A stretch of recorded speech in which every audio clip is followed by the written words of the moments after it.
Hello everyone, मैं हूं सायन और आप सभी लोग का स्वागत है फिजिक्स विद साइन के एक नए वीडियो में।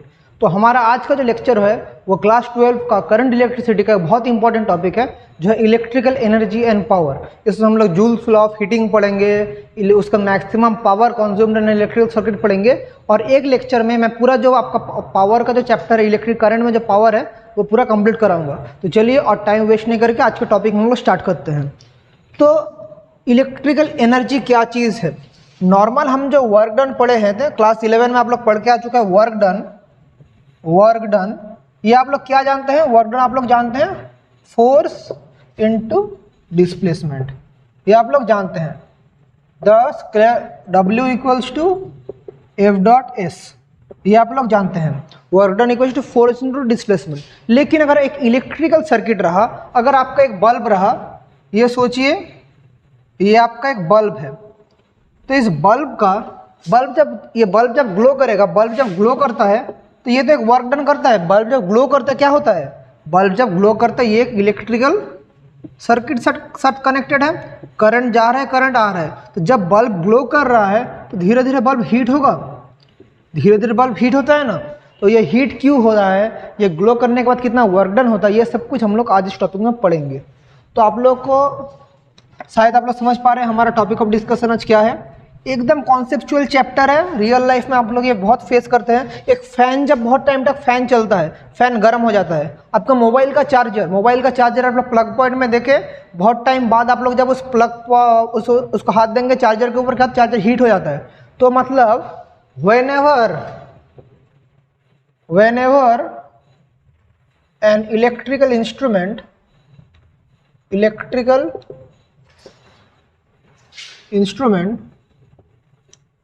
works for a certain time, क्या होता है? It heats up, वो क्या हो जाता है? हीट हो जाता है। एक इलेक्ट्रिकल इंस्ट्रूमेंट जब कुछ टाइम के लिए काम करता है, धीरे धीरे क्या होता है? हीट होना स्टार्ट हो जाता है, गर्म होना स्टार्ट हो जाता है। तो ये क्यों होता है ये हम लोग पढ़ेंगे आज। तो चलिए देखते हैं आज क्या चीज़ हम लोग पढ़ेंगे। तो ये इसका फंडा है, जब हीट होता है तब धीरे धीरे हमारा इसमें फंक्शन होना शुरू होता है।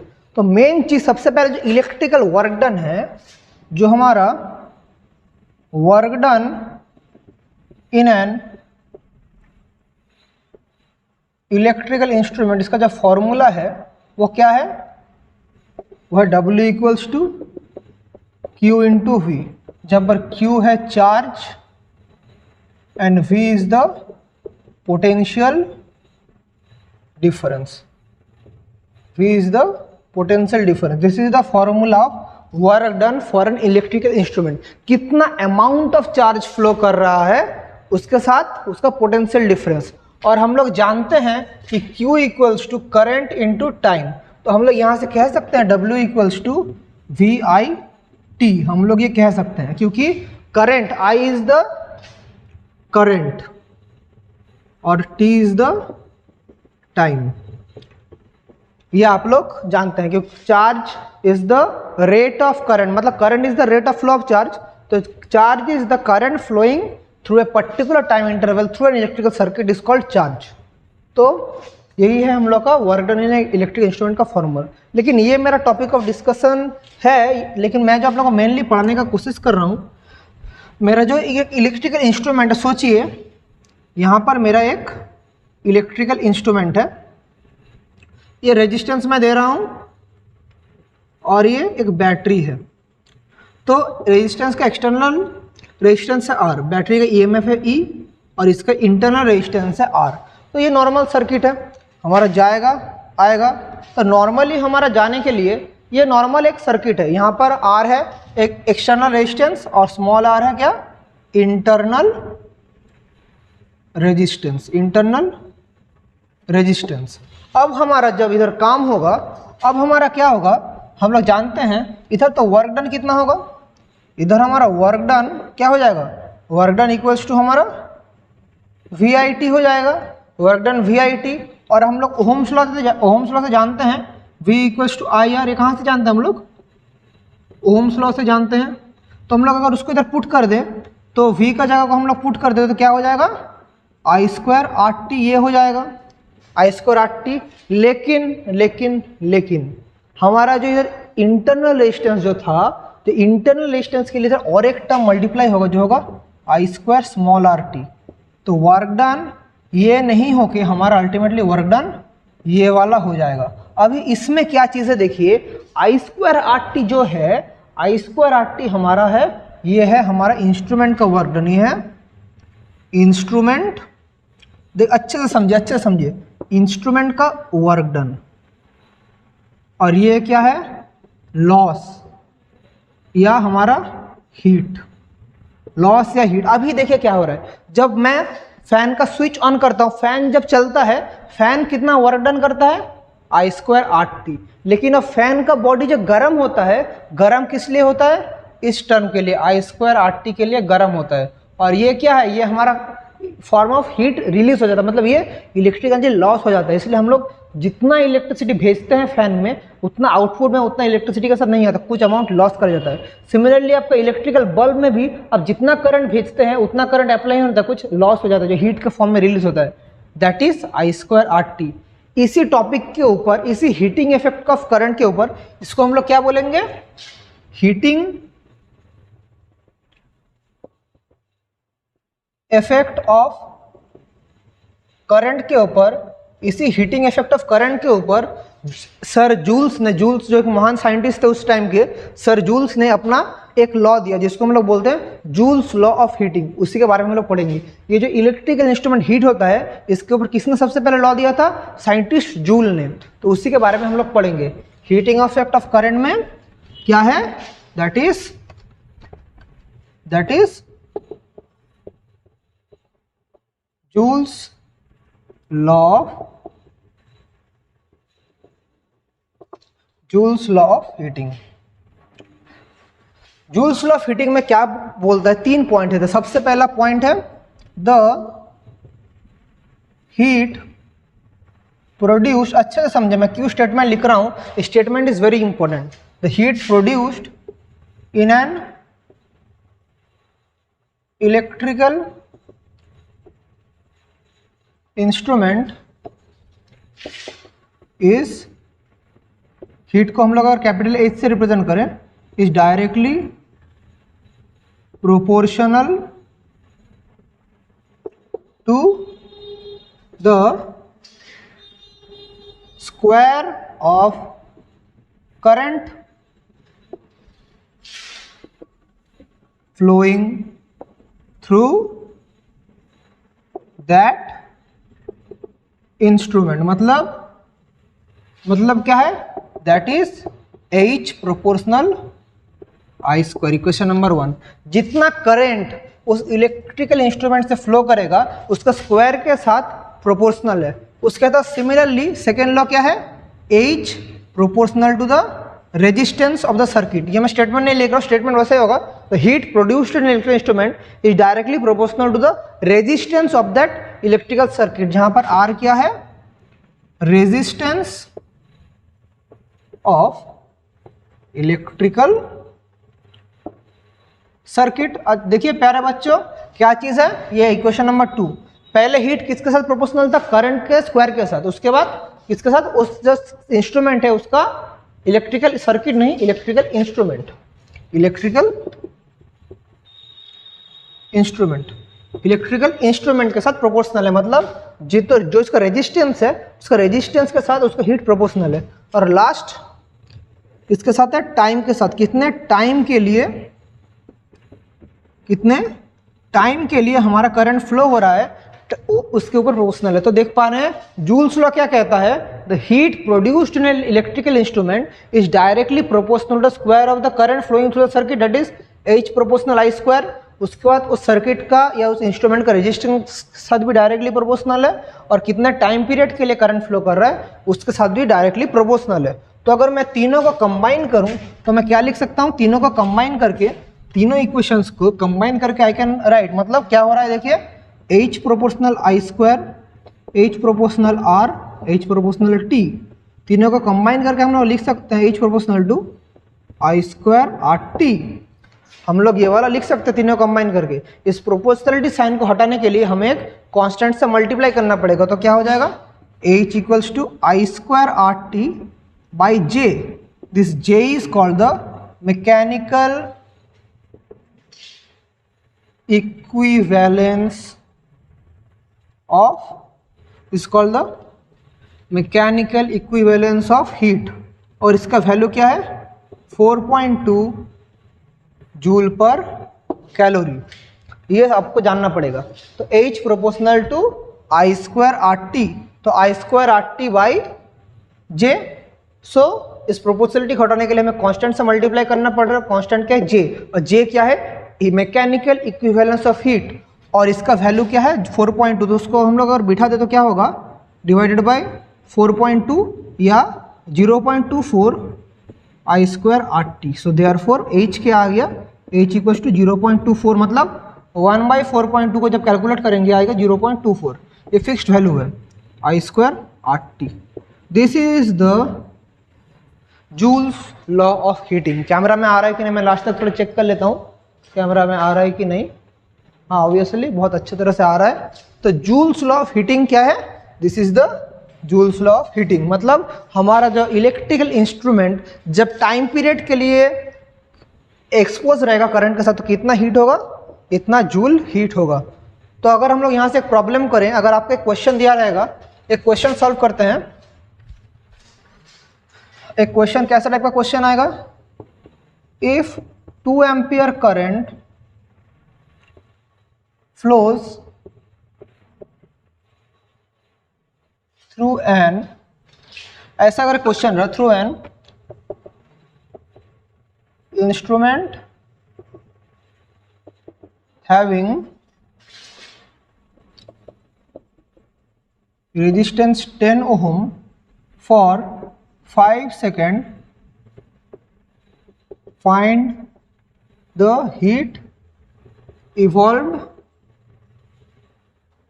in that instrument। अगर ऐसा टाइप का क्वेश्चन रहा तो क्या होगा, ऐसा टाइप का क्वेश्चन है तो कैसे करेंगे, सिंपल। हमारा क्या फॉर्मूला हम लोग जानते हैं, हम लोग जानते हैं H is equals to 0.24 I square R T जानते हैं। तो 0.24 आई कितना है 2, सो 2 स्क्वायर आर कितना है 10 ओम, टी कितना है 5 सेकेंड। सो क्या हो जा रहा है 0.24 इंटू 4 इंटू 10 इंटू 5, सो 2.4 इंटू 20, सो कितना हो जाएगा 48, सो 48 जूल।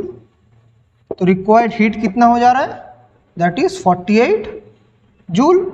यही हमारा आंसर है इलेक्ट्रिकल मतलब कितना हीट इवॉल्व हो रहा है। तो ये था हमारा जो इलेक्ट्रिकल एनर्जी के बारे में था, यहीं तक है। अभी हमें पढ़ना पड़ेगा पावर के बारे में। अगर यहाँ तक कुछ भी डाउट्स होता है तो आप लोग प्लीज़ कमेंट सेक्शन में पूछिएगा। एकदम कॉन्सेप्चुअल चीज़ है, थोड़ा भी अगर डाउट रह जाएगा तो बाद में बहुत प्रॉब्लम फेस करेंगे। तो कुछ भी अगर डाउट होता है तो बिना किसी मतलब कोई भी आप आप लोग जो भी डाउट रहेगा आप लोग कमेंट्स में पूछिएगा। तो अभी हम लोग जब पढ़ेंगे, अभी हम लोग क्या पढ़ेंगे, अभी हम लोग जो पढ़ेंगे that is power of an electrical circuit. हम लोग अभी ये पढ़ेंगे power of an electrical circuit. So हम लोग क्या जानते हैं, पावर का डेफिनेशन क्या है। पावर आप लोग क्लास 9 से पढ़ के आ चुके हैं। पावर हम लोग बोलते हैं वर्क डन बाय टाइम। तो इधर इलेक्ट्रिकल, तो हमें power equals to work done by time, लेकिन हमें क्या पता है इलेक्ट्रिकल इंस्ट्रूमेंट में W equals to Q into V. तो इधर क्या हो जाएगा Q into V by T time. So इसको कर सकते हैं हम लोग Q by T into V. तो Q बाई टी मतलब क्या है, Q बाई टी मतलब करंट। सो आई टी, तो हमारा देयरफॉर पावर का क्या फॉर्मूला आ गया, पावर आ गया आई टी, मतलब करंट इंटू कितना टाइम तक उसमें करंट फ्लो कर रहा है, उसी का प्रोडक्ट को हम लोग क्या बोलेंगे, पावर बोलेंगे। तो इसके बारे में अभी हम लोग को पढ़ना पड़ेगा, बहुत ही डिटेल्स में हम लोग स्टडी करेंगे। तो एक इलेक्ट्रिकल इंस्ट्रूमेंट में पावर के बारे में तो लोग समझ गए। इसका यूनिट क्या है, इसका यूनिट है वाट। पावर की यूनिट है वाट। तो वाट का डेफिनेशन क्या बोलेंगे, मतलब if t equals to 1 second, I equals to 1 ampere, then P is equals to 1 watt. मतलब वाट का डेफिनेशन क्या है, if 1 ampere current flows through the instrument through 1 second, then the power consumed in an electrical circuit is called 1 watt। ऐसा आप लोग को 11 12 में question आएगा नहीं, व्हाट इज वन वाट, ये आपको क्लास 9 10 का कॉन्सेप्ट है। लेकिन इधर से हमें जो पढ़ना पड़ेगा power of an electrical instrument में, इधर हमारा एक इलेक्ट्रिकल इंस्ट्रूमेंट है, एक इलेक्ट्रिकल इंस्ट्रूमेंट हमारा है इधर, जिसका एक्सटर्नल रेजिस्टेंस है R, एक EMF है जिसका इंटरनल रेजिस्टेंस है R। तो यहाँ से जो करंट फ्लो करेगा, यहाँ से जो I करंट फ्लो करेगा वो क्या हो जाएगा, टोटल रेजिस्टेंस कितना है इधर, टोटल रेजिस्टेंस कितना है आप लोग पहले से जानते हैं, external resistance plus internal resistance that is R plus R। EMF कितना है, EMF है E, तो देयरफॉर करंट क्या हो जाएगा, current I equals to E by R plus R। Ohm's law, simple application of Ohm's law. Question number 1, अभी हमारा electrical instrument मतलब तो क्या सा है, ये एक्सटर्नल रेजिस्टेंस ही तो हमारा इलेक्ट्रिकल इंस्ट्रूमेंट है। तो क्या हो जाएगा, पावर कंज्यूम्ड, पावर कंज्यूम्ड क्या हो जाएगा, पावर कंज्यूम्ड किसके लिए, पावर कंज्यूम्ड उस एक्सटर्नल रेजिस्टेंस के लिए। हम लोग पावर का फॉर्मूला क्या देखे थोड़ी देर पहले, P equals to I into T, हमने ये देखा था, हमने ये देखा था Q into I into T. तो इधर हम लोग I इंटू टी करेंगे, लेकिन हमें क्या पता है, हमें और एक चीज़ से पता है कि हमें और एक चीज़ पता है कि हमें जो T है, T is equals to Q is equals to I T हमें पता है। तो यहाँ से हम लोग कर सकते हैं T equals to Q by I. ये चीज़ नहीं, ये फार्मूला नहीं, हमारा फार्मूला कहाँ से मेनली आया था, हमारा जो फार्मूला पावर का आया था work done by time. So work done क्या है, Q V by T. Q मतलब क्या है, Q मतलब है I T into V by T, so T T. So क्या हो जा रहा है, V इंटू आई। अभी हम लोग ओहम्स लॉ से क्या जानते हैं, V equals to I R जानते हैं। तो उसको अगर पुट करेंगे तो क्या हो जाएगा, I इंटू आर इंटू आई, मतलब आई स्क्वायर आर आ जा रहा है। सो पावर का फॉर्मूला क्या आ गया, आई स्क्वायर आर। तो वही फॉर्मूला अगर हम लोग इधर पुट करें तो क्या हो जाएगा, पावर का formula I square into R. I है जो करंट फ्लो कर रहा है और R is the resistance. I hope आप लोग समझ पा रहे हैं कहाँ से फॉर्मूला आया। हमने पहले निकाला था पावर का formula P equals to I T, वही चीज़ हम लोग घुमा के आई स्क्वायर आर भी कर सकते हैं। टी था टाइम, इधर आर था रेजिस्टेंस, तो आई स्क्वायर आर। तो हमारा आई स्क्वायर हमें पता है क्या है, आई क्या है, E by R plus R. तो क्या हो जाएगा, E square by R plus R whole square into R. यह क्या हो जा रहा है, E square R E square by, इसका जो रहेगा ये है power consumed in an electrical instrument. या इसको मैं ऐसे भी अच्छे से लिख सकता हूं, इंटू ई, इसको हम लोग ऐसे लिख सकते हैं, इसको हम लोग ऐसे लिख सकते हैं। तो this is the power consumed in an electrical instrument. अभी यहाँ से हमें जो निकालना पड़ेगा, एक इलेक्ट्रिकल इंस्ट्रूमेंट मैक्सिमम कितना पावर कंज्यूम कर सकता है। नॉर्मली तो इलेक्ट्रिकल इंस्ट्रूमेंट ये कर सकते हैं, लेकिन फॉर सेफ्टी रीजंस हमारा नॉर्मल पावर कंज्यूम तो ये वाला है, लेकिन मैं क्या बोल रहा हूँ, फॉर सेफ्टी रीजंस मतलब एक इलेक्ट्रिकल इंस्ट्रूमेंट में कितना अमाउंट ऑफ करंट मैक्सिमम हम लोग भेज सकते हैं ताकि इंस्ट्रूमेंट डिस्ट्रॉय ना हो, वो भी हमें देखना पड़ेगा। मैं क्या बोल रहा हूँ, for safety reasons we have to check maximum power capability of an electrical instrument। ये हमें चेक करना पड़ेगा। ऑफ एन इलेक्ट्रिकल इंस्ट्रूमेंट हमें ये चेक करना पड़ेगा कि सेफ्टी रीजंस के लिए एक इलेक्ट्रिकल इंस्ट्रूमेंट मैक्सिमम कितना पावर एक्यूमुलेट कर पाएगा, वो हमें चेक करना पड़ेगा। तो उसके लिए हमें अभी निकालना पड़ेगा maximum power of an electrical circuit. अभी हम लोग डिराइव करेंगे maximum power of an electrical circuit.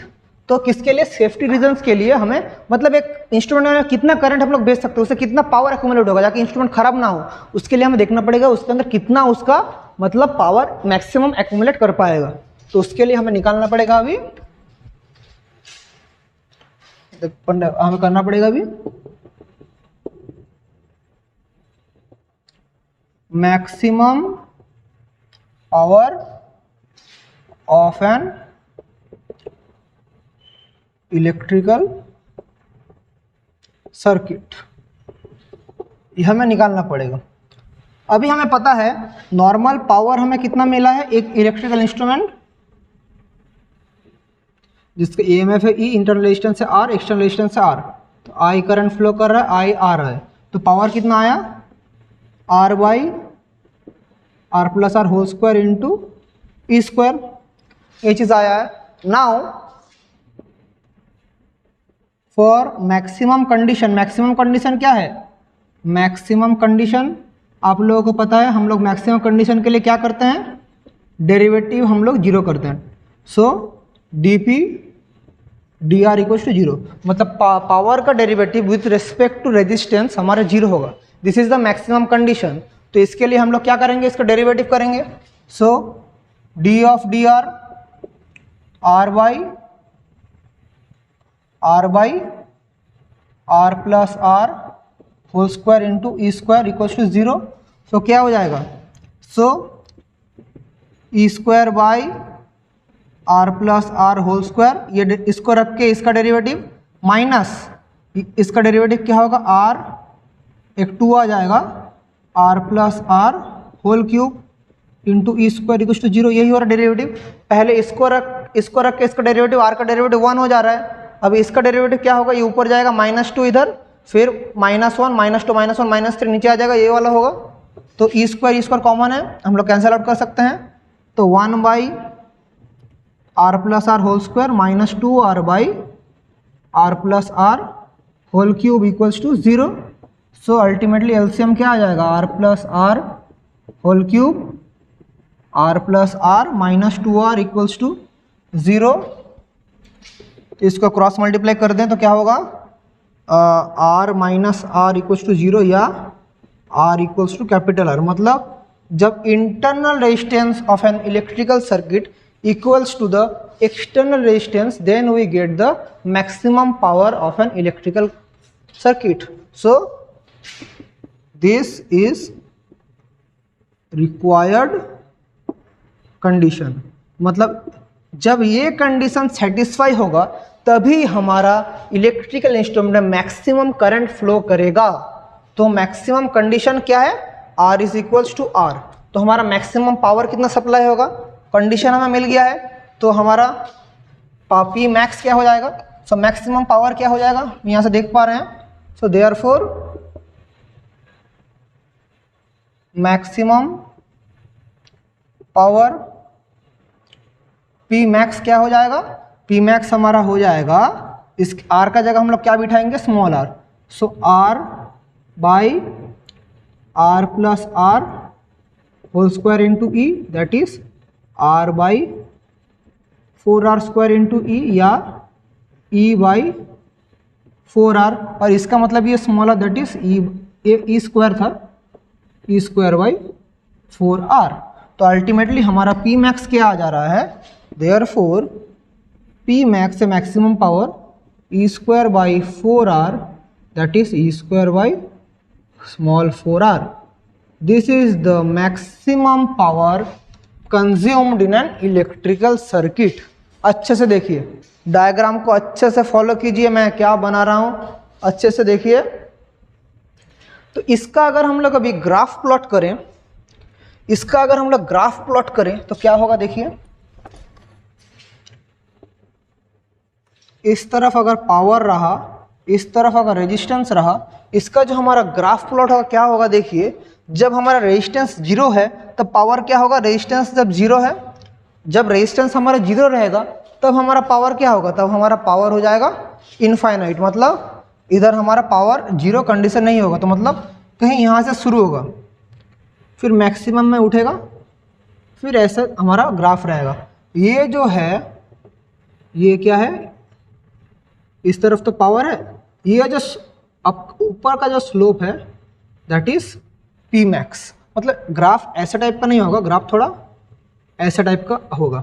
Resistance हमारा जीरो में कभी भी हमारा होगा नहीं, रेजिस्टेंस जीरो कंडीशन आएगा ही नहीं, ऐसा ग्राफ शुरू होगा। जो पीक लाई करेगा, ये कंडीशन क्या है, ये जो प्लॉट है ये जो है इसमें R इक्वल्स टू R, ये कंडीशन है। ये पीक क्या है, पी मैक्स का हमारा पीक है। तो ये हमारा जो प्लॉट आएगा ये है मैक्सिमम पावर का प्लॉट। यहाँ पर resistance equals to small r, तो हमारा ये वाला ऐसे ऐसे करके हमारा ग्राफ स्टार्ट होगा। तो ये हमारा इलेक्ट्रिकल इंस्ट्रूमेंट का मैक्सिमम पावर है। तो आज का वीडियो हम लोग यहीं तक रखते हैं। आज हम लोग जो पढ़े ये चैप्टर, बहुत बच्चे मतलब इस चैप्टर को छोड़ देते हैं, सोचता है कि इजी चैप्टर है या बहुत बोरिंग चैप्टर है। तो इस चैप्टर में बहुत कुछ है आप लोग के बुक में, उतना कुछ पढ़ने का जरूरी तो नहीं है। मैं जितना करा दिया आप लोग अगर ये पढ़ के आपका एग्जाम देने जाएंगे that is more than enough. कोई भी क्वेश्चन जो आएगा इसी के ऊपर क्वेश्चन आएगा, इसके बाहर से कोई भी क्वेश्चन इधर नहीं आएगा। और मैं गारंटी के साथ कह सकता हूँ। और 2-3 क्वेश्चन है इलेक्ट्रिकल फ्यूज क्या है, वो आप लोग बचपन से पढ़ के आ चुके हैं। हाई मतलब क्या है, high conductivity low melting point, इसको बोलते हैं इलेक्ट्रिकल फ्यूज, ये सब आप लोग जानते हैं। मेन जो फंडा है वो है यही सब है। यहीं तक आप लोग पढ़ाई कीजिए। Electrical energy power, current electricity के ऊपर बहुत सारा वीडियोस आ चुका है, तो मैं आप लोगों को हाईली रिकमेंड करूंगा हर एक वीडियो देखिए। और कुछ भी वीडियो आपका छूट गया कि ये चीज़ आप पढ़ने में रुक गए तो उसको प्लीज़ आप लोग जल्दी से जल्दी देख के कंप्लीट कीजिए, क्योंकि मैं जो कर रहा हूँ मेहनत करके वो आप लोगों के भलाई के लिए करा रहा हूँ। फ्री में पूरा सिलेबस मैं प्रॉमिस किया था कंप्लीट कराऊंगा, मैं फ्री में पूरा सिलेबस कंप्लीट कराऊंगा, उसके साथ न्यूमेरिकल प्रॉब्लम्स भी कराऊंगा, कैसे अप्रोच करेंगे क्वेश्चन वो भी कराऊंगा। लास्ट में हम लोग बोर्ड्स के क्वेश्चन को भी सॉल्व करेंगे। तो मैं अकेला सब कुछ करता हूँ बोल के हर समय डेली शायद वीडियो नहीं आता है, फिर मैं ट्राई करता हूँ डेली अपलोड करने के लिए। अगर फिर भी मेरा कहीं इधर उधर रुक जाता है तो प्लीज़ मेरे साथ थोड़ा कोऑपरेट कीजिए। मेरा वीडियोस अगर अच्छा लग रहा है तो प्लीज़ चैनल को सब्सक्राइब करके मुझे मोटिवेट कीजिए। आप लोगों को सब्सक्रिप्शन के लिए कोई भी खर्चा नहीं लगता है, लेकिन आपके एक एक सब्सक्रिप्शन से मुझे बहुत मोटिवेशन मिलता है, क्योंकि एक वीडियो बनाने के पीछे बहुत मेहनत लगता है, आप लोग को देख के भी पता चलता है। और आप लोग सिर्फ सब्सक्राइब, मैं ऐसे बोलेंगे मैं सब्सक्राइब का भीख मांग रहा हूँ, भीख भी नहीं, क्योंकि ज़्यादा से ज़्यादा स्टूडेंट्स को सब पहुँचेगा तो सबका भला होगा, क्योंकि एक educated society is very important for nowadays. तो चलिए और ज़्यादा लेक्चरबाजी नहीं करूँगा, पढ़ाई करते रहिए। अगर कुछ भी डाउट्स होता है तो प्लीज़ कमेंट्स में पूछिएगा। Thank you.